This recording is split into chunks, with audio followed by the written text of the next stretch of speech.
This is True Buzz, that Mary J. Now we ain't new to this. For my stoners and for my cannabis enthusiasts, never heard a show as good as this. Number one, it's the best. Bringing in many special guests in the industry of cannabis. Business owners to growers, even artists you know of. So sit back and just roll up. Perfect show for my smokers. True Buzz, hey. What's happening today? It's your host and friend, Jack Woltering here, bringing you another dope podcast. But before we do that, just real quickly, I want to give a shout out to the T-Check 2 Potency Tester. I use this basically with all my infusions. You can watch my videos on TrueBuds TV. I'll link some below too. If you think this thing's interesting, want to check it out, click the link. And if you want to buy it, use code TrueBuds25, get $25 off and help me keep making cool podcasts. But speaking of infusions, we have Chef Pat Newton on the show today, and he's dropping some gems. We dive into infusions, edibles, drinks, and his very own cannabis business, the Munchy Brothers. And we go deeper into tons of other subjects, from infused wine to cocktails to tinctures to all types of other infusions. So come hang out today if you want to learn about cooking with cannabis and just have some fun with Pat and I. Let's go. I do my thing, and this is it. It's great to have a conversation with you today. Hey, man, likewise. So, yeah, I just want to dive into, not only cooking, but cooking with cannabis, of course, and kind of your history, how you started with it. And yeah, maybe just start with the history there. Totally. Yeah, man. I mean, it kind of started way back in the day when I first discovered weed, back when I was 14, just in high school, And one of my buddies was like, yo, if we grind this up and put it into a batch of brownies, we'll get pretty high. I was like, all right, cool, I'm about that. But dude, if you've had that experience, it just tastes like a bag of shake, And I was like, oh man, there's got to be a better way, it's got to be a better way. So I started making little capsules, just encapsulating decarboxylated weed in olive oil. And we'd pop a couple of those before we would just hit a kegger or something like that. And we're like, yo, these are cool. Not really knowing that that is literally the future of weed, And then fast forward, I'm talking a good 10 years. So I sort of just had that fundamental understanding of, okay, weed can be something that you can eat, and edibles and this and that.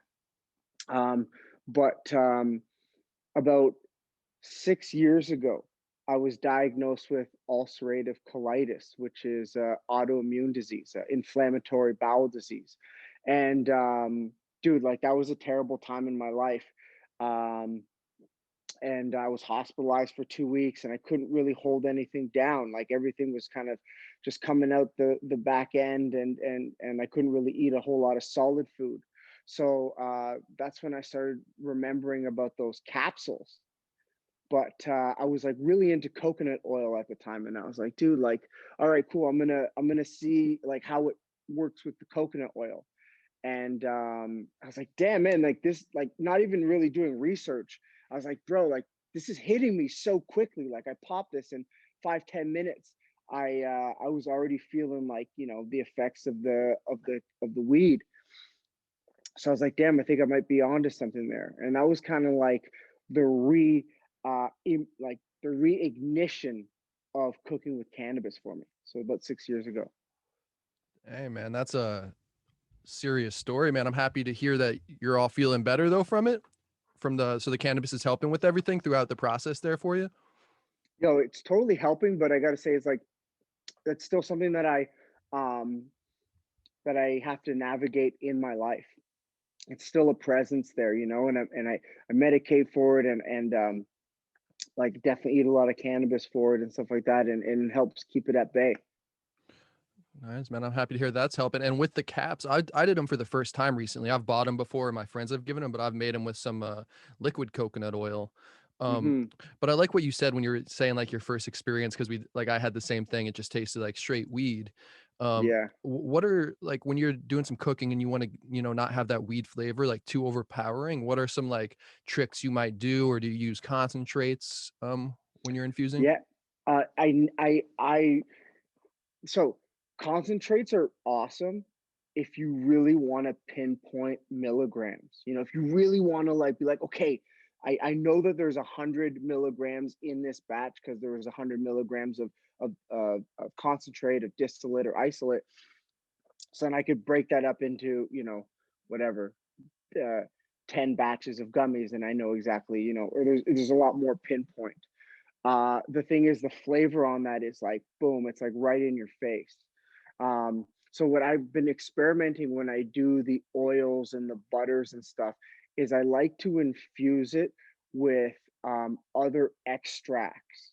So whether it's like a vanilla extract or if it's a lemon extract or it's something that really plays off. And if we're really gonna like dive now a little bit deeper into the world of the cannabis and the flavors, so we got the terpenes and the flavonoids. Well, like those are all naturally occurring in a lot of other fruits and vegetables and spices that are out there. So I know like if I've got like a really spicy, earthy, um, sort of herbaceous kind of cannabis, then like I'll put a couple cinnamon sticks in there. I'll throw some nutmegs or cloves, and it's about not necessarily masking, but it's about like sort of like a harmony. You know what I'm saying? Like having them play off of each other. Absolutely. That makes perfect Yeah. sense. Hmm. I relate that when you said that right away to just bartending, making drinks. I'm diving more and trying to make better edibles, but I've always just been like putting scoops of coconut oil in my smoothie and kind of being quick with it and not Yeah. cooking up as much with it or putting it like in caps more recently. But yeah, man, that's interesting, Yeah. and I tried to Hmm. do that with the honey recently that I could always do better on with, like, the cinnamon and stuff. Just trying Oh to wow. trying to mix the, flavors I just had a bunch of old shake and stuff, but now Mm. I really do wanna, like, mess with getting, like, a really, like, nice, like, lemony sativa or something and kinda infuse go do something crazy with it like that, man.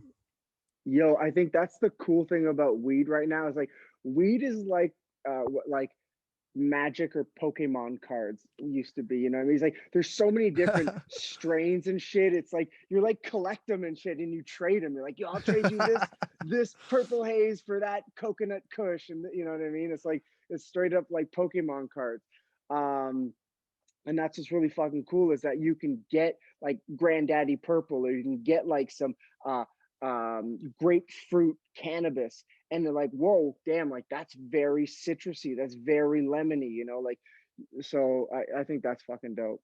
That's really cool. Yeah, I'll always and that's why it's cool talking to you right now and learning, man. So it's like now with the process of, like how you might add an extract or something. So do you just let's like would you decarb it, just throw it, infuse it in your oil? Do you do anything? Because I know some people like to try to get out like the chlorophyll, or like or if you're doing a butter, you add water into the mix, or I guess you could do it with coconut oil or whatever. I haven't with the water too, but what's your thoughts on that?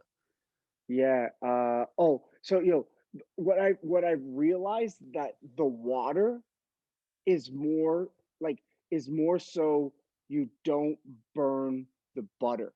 So there's like because the oil is lighter than the water, so that water is just that little bit of separation if you don't have like a double boiler. So like let's just say you just didn't put it in a bowl over a pot of boiling water, then that water in the bottom will help keep your butter from burning, which gives the weed that very like nutty flavor, especially if like if you decarb your weed for too long, say, like it does get like very toasted notes, right?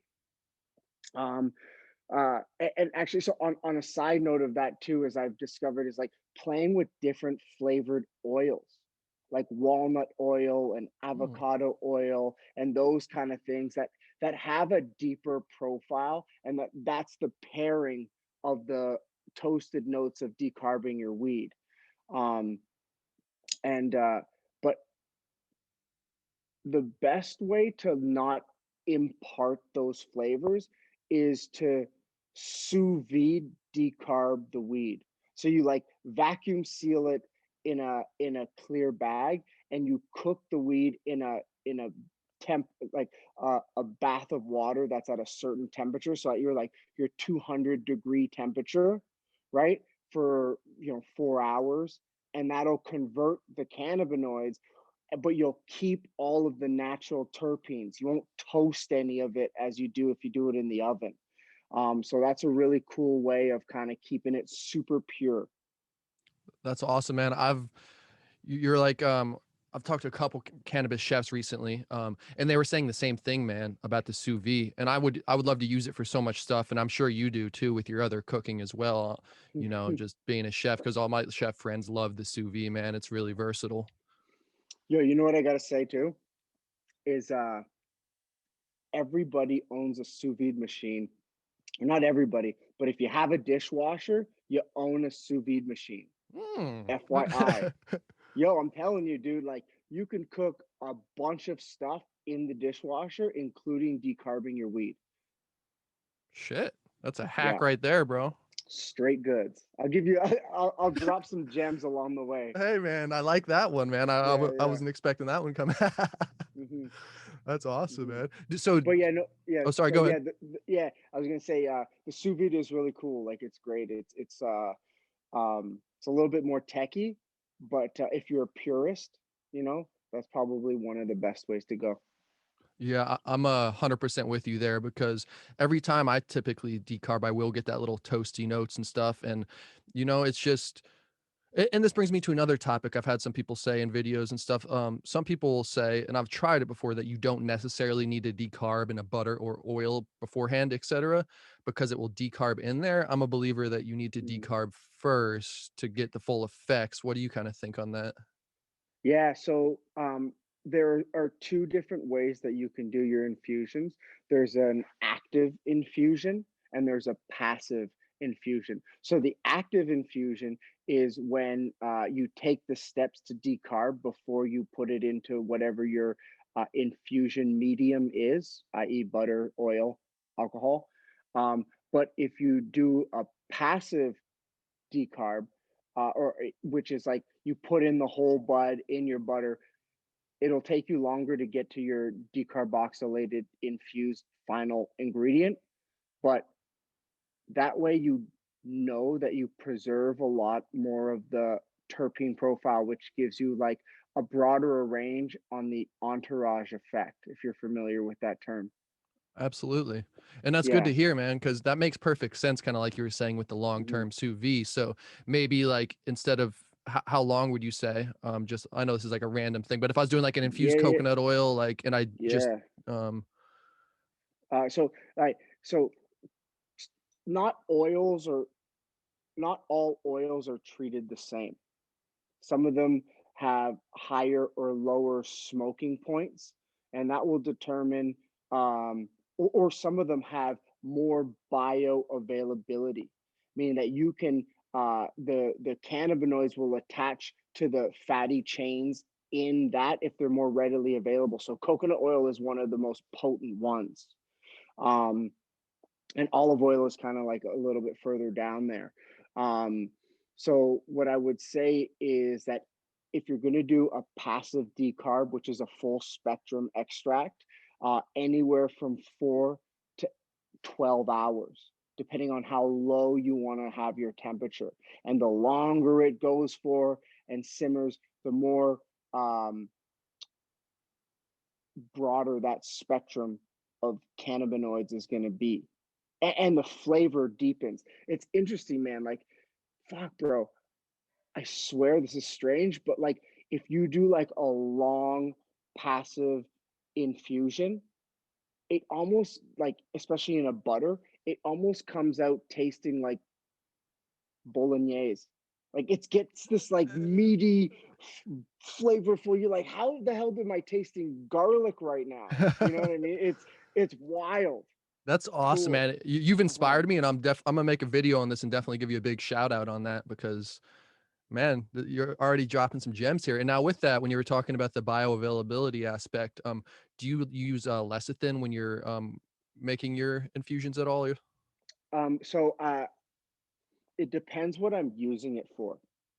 So I started, so this company here, Munchy Brothers, that I started is we started selling frozen infused cookie dough. So it's individually balled, frozen. You just have to bake it fresh when you want it, 375 in the oven for 10 to 12 minutes, and you have a freshly baked edible. And that was like our That's underground awesome. claim to fame. Yeah, totally. Because like, man, at the end of the day, it's like most of them out there, if they're not gummies or they're not that fresh. And That's really what we wanted to solve, or that's what I wanted to solve at the time was, okay, how am I going to make edibles fresh, taste good, and be dosed, like accurately dosed, you know? Yeah, Frozen infused frozen yeah. infused cookie dough was the way. So when I was making those batches with the infused butter, I was using lectin, which is just a natural binder. But typically I don't really add anything into my oil or fat extracts. Okay. Is it more of like to preserve the flavor aspect of it, or you just don't think it's necessary? Um, See, like if you're gonna have a finished product, then I think it's a little bit more necessary. If Sure. you're just gonna have something that you want to add to everyday recipes or to put in your coffee, I don't think it's necessary. Okay. And Uh-huh. that's an awesome idea, man. And I'd like to talk a little more about that. But something came to my head too with that. I've also heard people say the temperature thing. If you have a batter and it's infused or a cookie and it's infused, Hmm. I've heard the idea that some can burn off at certain temperatures. Well, what's your thought on that? I should have rolled one up too. I just got my vape here. Some live resin's tasty in this thing though. I think it doesn't matter what temperature you set this little baby to, you're always gonna have some kind of burn off. You know what I'm saying? You're always gonna have some sort of dissipation from the second you break the bud down. And so yeah, I would say totally um keep that in mind, but it's not gonna be, unless you burn the fuck out of it, it's not gonna be as much as you think. Okay. Yeah, that makes Yeah. sense. Uh-huh. And another thing is like, and I've learned the hard way, is like, don't underestimate milligrams. Like they can be powerful even if they're in small amounts. Like that shit. It depends on the day. It depends on your mood. It depends what you've eaten. But there's a lot of factors that determine how it's going to hit you. Yeah, I realized that the other day when I took a brownie first thing in the morning. I never do that, and it just rocked me. I usually, like Damn. I'm like a late night edible guy, and I'm like, okay, shit. But to your point, yeah, it's crazy how even somebody who loves to eat edibles like myself, how it can be Mhm. so different throughout the day. Like you're saying, so many variables in it. No, Totally, dude. and I think I saw on Higher Life, right? Is the right Higher way? live. Higher Live, my bad. Higher Live. Yep. Did I see you doing a drink on there too? You were you doing some tell me a little Yeah. about that. Yeah. Yeah. Totally. I mean, I've got a lot of different infused beverages, mocktails that I like to go to, and some of them I put alcohol in, and some of them I don't. But I think the thing that you want to think about when you're making a cocktail is, what's the cannabis medium that I'm going to use? Because if you're going to put an oil or like an extract, unless you put it in a blender or like really whisk it, you're not going to get that emulsification. So, are you going to use like a sugar? Are you going to use a syrup? Um, I mean, those are like my two favorite ways of making cocktails.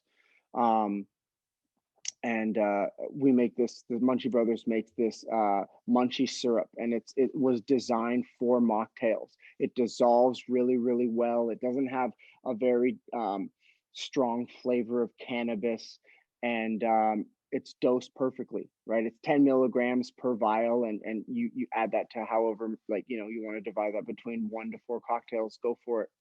Um, but man, I think, at the end of the day, when it comes to weed, or when it comes to anything that's kind of like this that alters it's about comfort, right? It's about being comfortable. That's why you get a drink when you go out and hang out with your friends, because you're like, all right, cool, I'm gonna put my guard down, and I'm just gonna sit back and just sip something and just kick it, right? So if a beverage makes you feel a lot more comfortable than eating an edible, or like, because it's all about the path to the familiar. It's like, that's why people love gummies so much, because they know gummies. They ate gummy bears growing up and shit. They're like, okay, I know this, right? It's a gummy bear. It's not, something freaky. Um, so yeah, just feeling comfortable. And there's a big side with the way that I do cannabis that's very much attached to hospitality. Um, so and I think that's where the root of the creation for cocktails comes from. I love that because yeah, I've bartended for a long time, so I really like that. And without maybe giving away any of your secrets Hmm. on that syrup, can you maybe talk about a little bit how you make that? Yeah, totally. So that's it's a corn syrup infusion. Well, I actually do a couple of different ones. I got an agave one, I've got a honey one, and I've got a corn syrup one. And really, what it comes down to is emulsification, making sure the cannabis is fully incorporated into your syrups, right? Like you really like you have to get an emulsion blender minimum to really like to get it, and what I would say too is if you're making syrups at home, like you got to cook that shit. And hot syrup can really burn. So it's like be careful um when you're cooking with those because you got to get them really hot, not too hot obviously, but you got to get them hot. So it's like it it's kind of like a bit of a mad science project, especially when I was first uh developing the formula. Yeah, I can imagine because I've tried to do some simple syrups and stuff, and I haven't done the agave yet. I really want to do an Hmm. agave, make some tasty margaritas. I was even thinking adding like a little Yo, spice in with the infused, like I like a little Serrano infused margar or yes. tequila for it and stuff like that. Totally, dude. Yeah. Oh, well, so yeah, like, and okay, um so this other product we make is called Munchy Sugar, and it's a cannabis infused sugar. I call it emerald sugar. And that stuff is great for making simple syrups. Like you can dissolve it in a bit of water and then just throw in, yeah, your jalapenos, your cilantro stems, some ginger, some, whatever, and really kind of, go any direction you want with it. If you're going to make infused syrups at home on your own, go the dissolved sugar into water way. You can Man, even I want to actually, get some of these packets, man. yeah, yo, what you can even do, like, like disregard any of those products, is you can take um, decarboxylated cannabis buds and steep them in that sugar water. Now, I know they say cannabinoids aren't necessarily water soluble, but there's something in in uh, in leaching out and steeping those buds. Like you're still gonna feel something, man. Well, and Yeah. that's what I did with my buddy. I did a couple ounces, and we also added a little bit of vegetable glycerin Mm-hmm. with to help it bind. Yeah. Um, and yeah, it hit pretty good. Like we used a Mm-hmm. bunch, but that's the problem with when I'm cooking. I want to get like more like you, man, because I'm usually just cooking up with leftover trim and shake that my buddies give me Yeah. or something, utilizing. Like I don't want it. I'm like I do. Let's make some. Yeah. so I, Totally, man. That stuff is gold. yeah, for real. So I need to get like that's why I want to start using some better quality stuff though and get a little better, Mm-hmm. man. Now tell me, Mm-hmm. did you have a first idea that conceived your business, your brand there, or was it just like a slow process that came over time with all your skill sets? Mm. Uh, so the idea was the frozen infused cookie dough. That was the original idea. And back in 2018, we were invested into by this cannabis accelerator. And uh, like I'm talking, so it was like a 16-week program, and like two-thirds the way through the program, Canada released its regulations for recreational cannabis edibles, right? Because weed was already legal for like a year or so, but the edibles were coming onto the market, and they released the regulations. And part of it was that they had to be shelf stable and nothing refrigerated or frozen. So the frozen infused cookie dough was out the window right off the bat when it come to like going legal. Um, and maybe we should have stayed in the illicit market longer. But anyways, um, But through that, we're like, okay, what the fuck are we gonna do? We had to pivot, and we're pitching to over 100 different investors in like five 5 weeks, 6 weeks. So we looked at it and we're like, okay, like there's so many different products out there that are designed to help people cook with cannabis at home. Everything from cookbooks to the magic butter machines to different decarboxylators and the Levio and stuff like that. You're kind of like, okay, damn, there is like a need and a want for people to cook with cannabis at home, right? So, but they're coming out with the machines. We're not going to design a machine, but it's like if we had infused input ingredients that people could use to safely, accurately, and no, and with no fuss to it, cook with cannabis at home, they would probably do it. So we came out with the four initial ingredients, which were salt, sugar, simple syrup, and chocolate chips. And with these four ingredients, you can basically cook whatever you want and infuse how you want. I like to call it the no stress, no mess, no guess solution to cooking with cannabis at home. Shit, sign me up, man. Hmm. I haven't seen anything really like that. I've not out here in California. I've seen some sugar packets. I think maybe in Vegas I saw a company doing it, Hmm. but like that just makes sense, man. Just make it easy. And those Totally. are, I mean, make it easy for those are probably complicated and hard to do on the back end though for you guys, right? Or Yeah, I mean, it definitely it definitely took quite a bit of time and effort um, to make them come to life. that's nice, man. Yeah, Hmm. I'm sorry. It's called what's it called? I'm trying to read your tank there again. Oh, yeah, yeah. It's called Munchy Brothers. Munchy Brothers, man. I like. Oh, I like the logo Yeah. too, man. That's Uh-huh. sick. That's Yeah. sick. That's Yeah. what's So up. I started it with my cousin. We were just this was like shortly after I got out of the hospital. And he called me over and he's like, bro, like I've got this idea for a business. And when I was recovering on the couch, I had an idea for a weed business too. So I was like, no fucking way, dude. Like I have an idea for a weed business. So I went over to his place. We're passing the J around, and he's like, listen, the cannabis industry is coming to Canada for sure. And he's like, you know, cooking and I know marketing.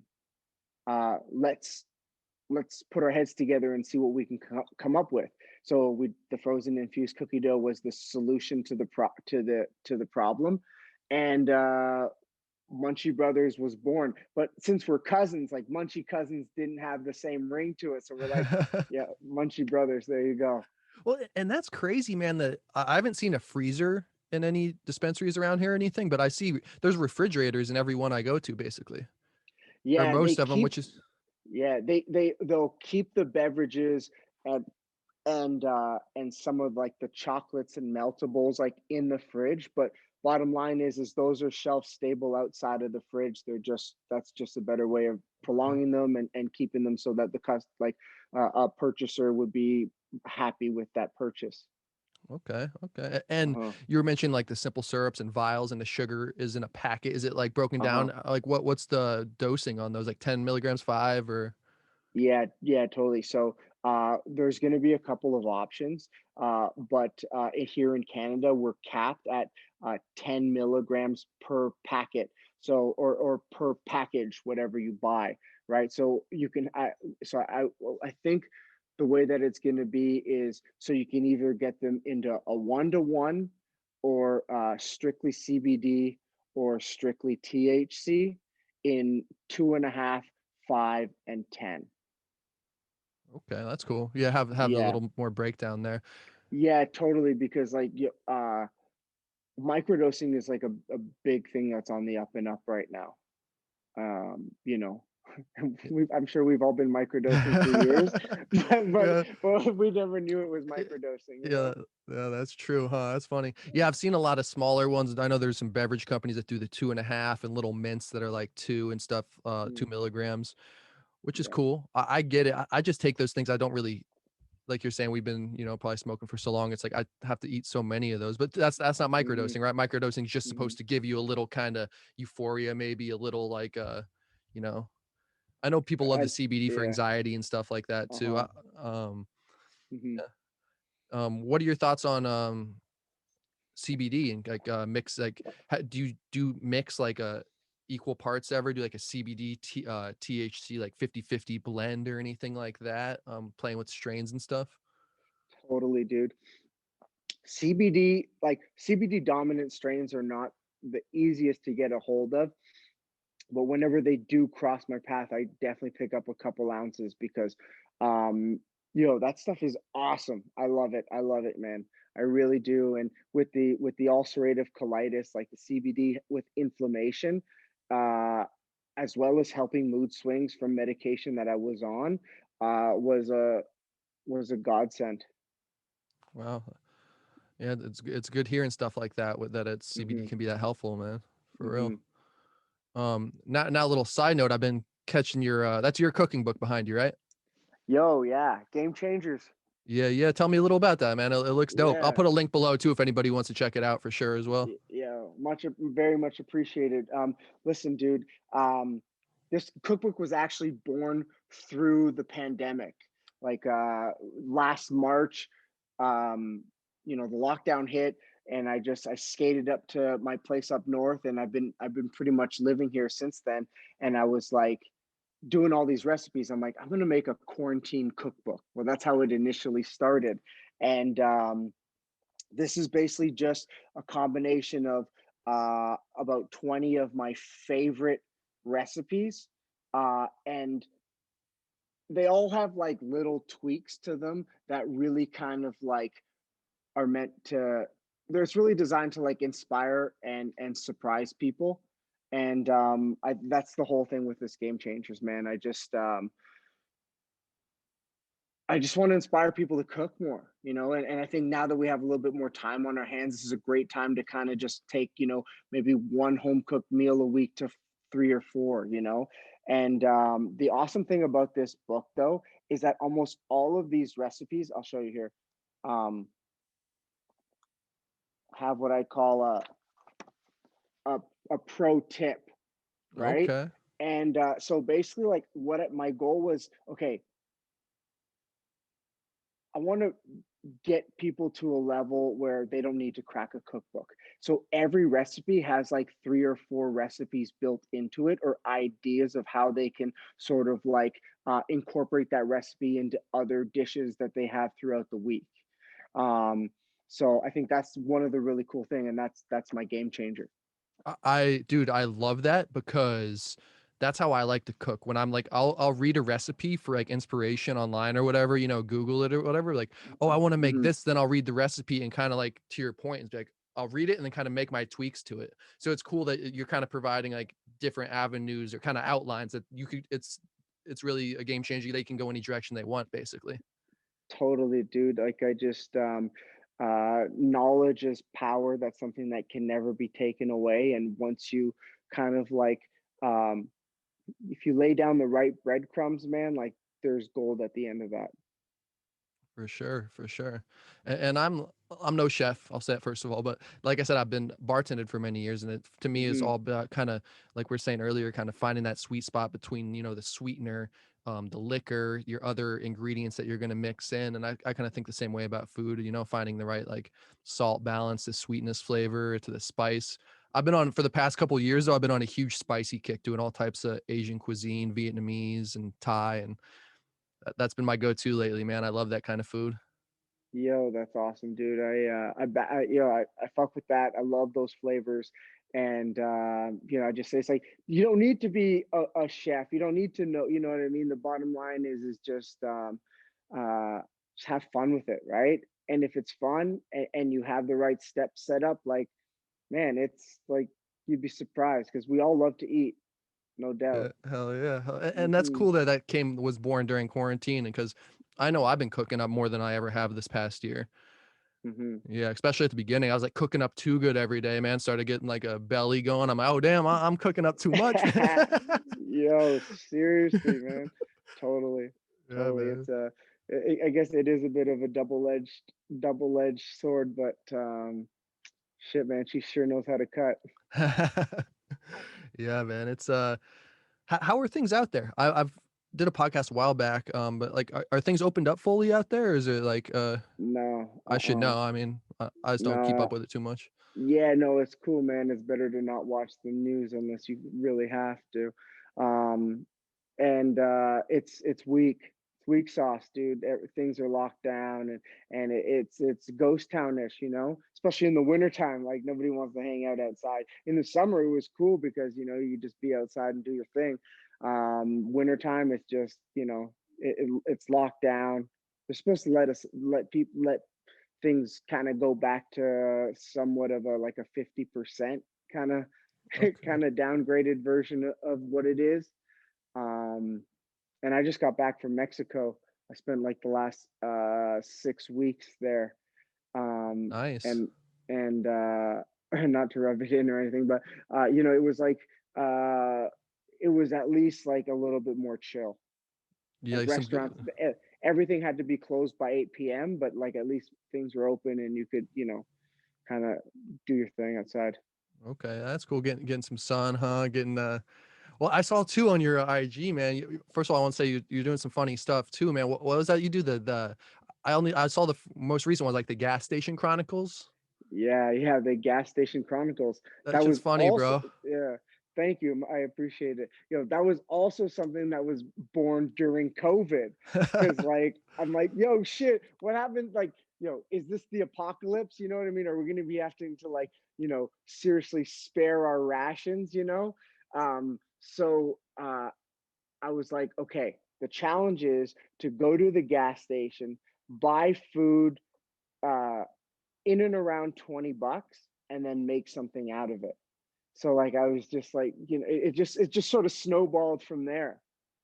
Yeah. Yeah, I like it. Do you have a favorite that you've done with that Uh I, series?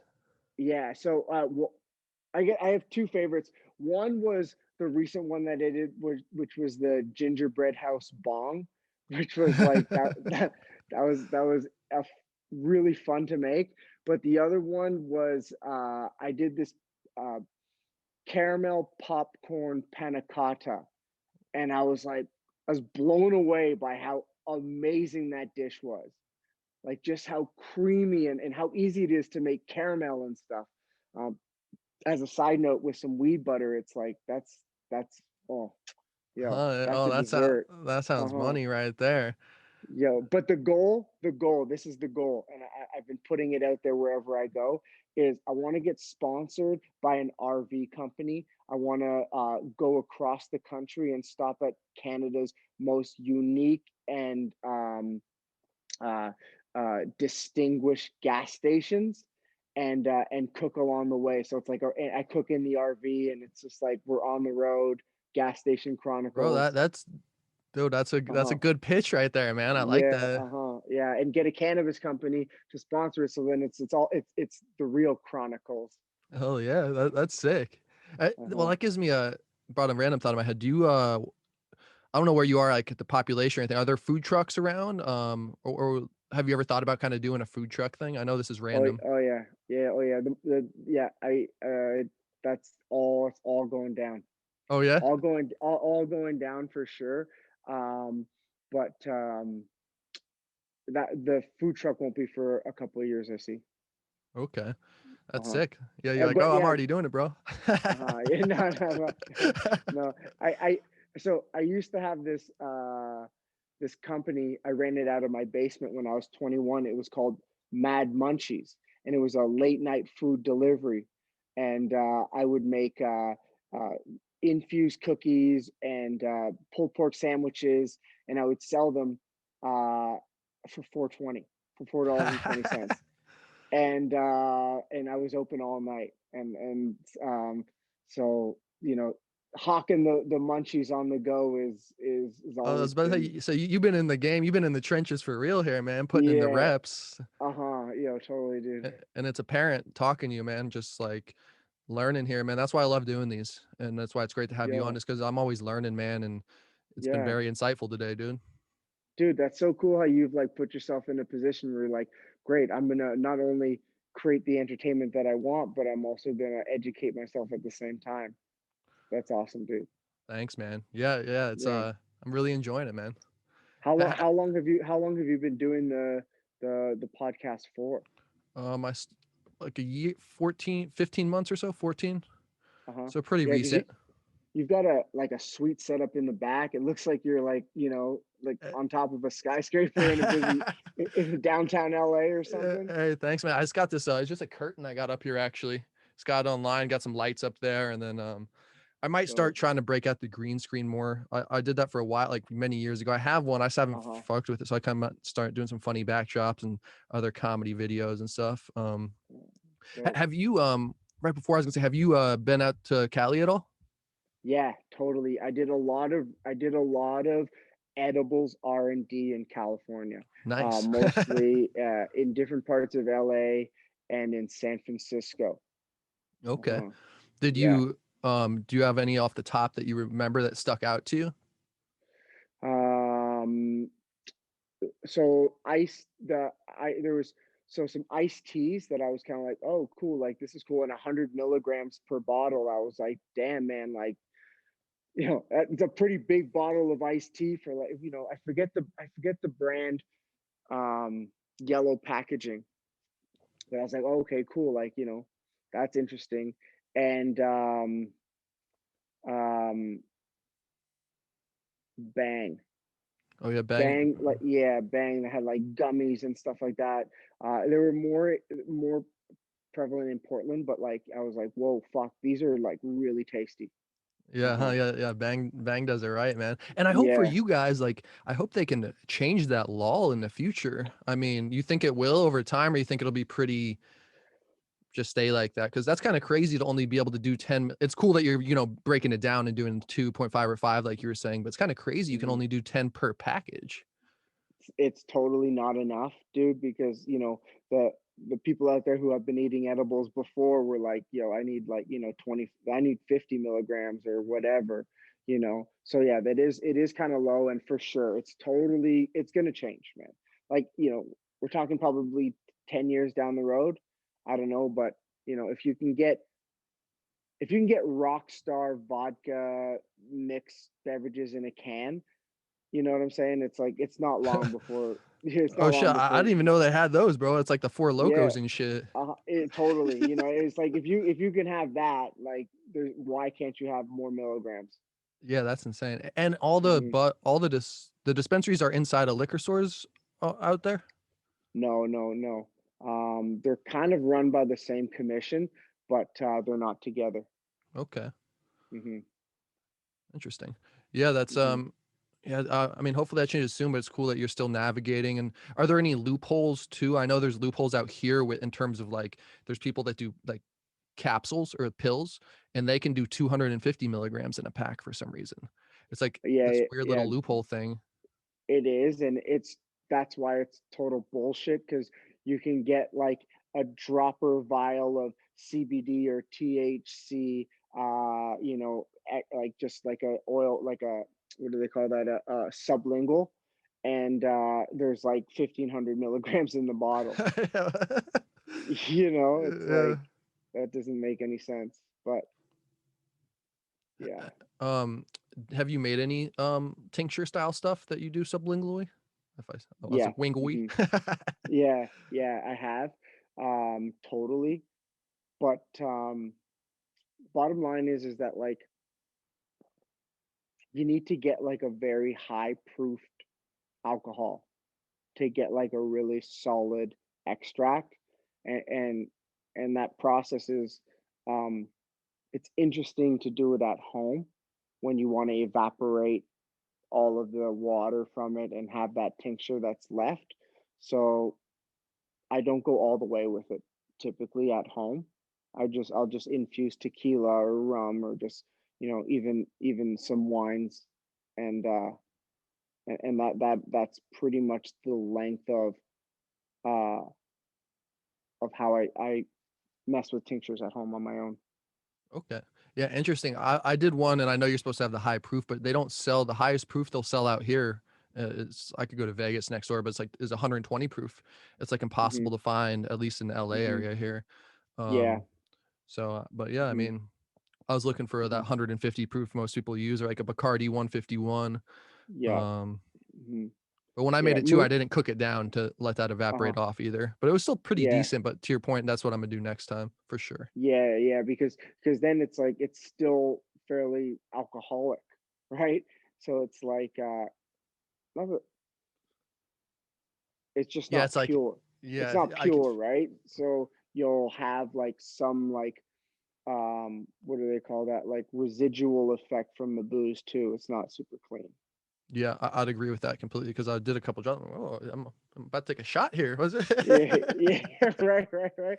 I was like, cool, like I'm down to party, but not if you're gonna give it to other people. Yeah, yeah. And you said wine. How do you do that? Uh-huh. Yeah, I mean, it's a much lighter infusion, and typically I like to do it with CBD. I'll have like Okay. CBD weed, and I'll infuse it in a bottle. Like we did it for Thanksgiving this year because my parents were like, I think I want to try an edible, and I was like, all right, cool. So I took a couple bottles of like of red wine, and I decarbed some CBD bud with a bit of THC, and I put it in the wine, and I just corked it back in the bottle, and we busted it open like a week later after you strain it through some cheesecloth and man, that shit was it was pretty cool. It was That good. sounds good. I feel like the red wine would mix nicely with a lot of flavors of the flower and stuff there. Yeah, you know what, it's cool, you can definitely taste it. I would say use it to turn it into sangria. Oh, okay. Add a little. Uh-huh. Yeah, that makes sense then. Yeah, Yeah, pimp it up a uh-huh, little bit. totally pimp it out a bit. Yeah, yeah, Nice, man. Nice. uh-huh. Well, Yeah, man, so that's cool, dude. Like you're like you have a bartending background, like mixology is very much like at the core of that. So like this whole like weed mixing in with food, like that's your jam. hell yeah, man. Yeah, it makes sense. Like you're saying, it's just naturally to make it work. And now my goal is like is like to make better tasting shit now because I've been able to make Mhm. really strong oils and stuff. But like I said, I use a lot of trim and shake, and they always kind of taste like whatever. But Oh, dope. Yeah. So okay. So how do you make your cocktails, or like what approaches do you do to you make cannabis cocktails, right? yeah, it's been well, when I did those tasted really good actually because I did the Uh huh. simple syrup. Like it was still pretty flavored in there, like the flour, but like I did like all different ones with the same simple, really just like Cosmos, lemon drops. The old fashioned might have been one of the best ones with it, Mm, just that mm, whiskey in there.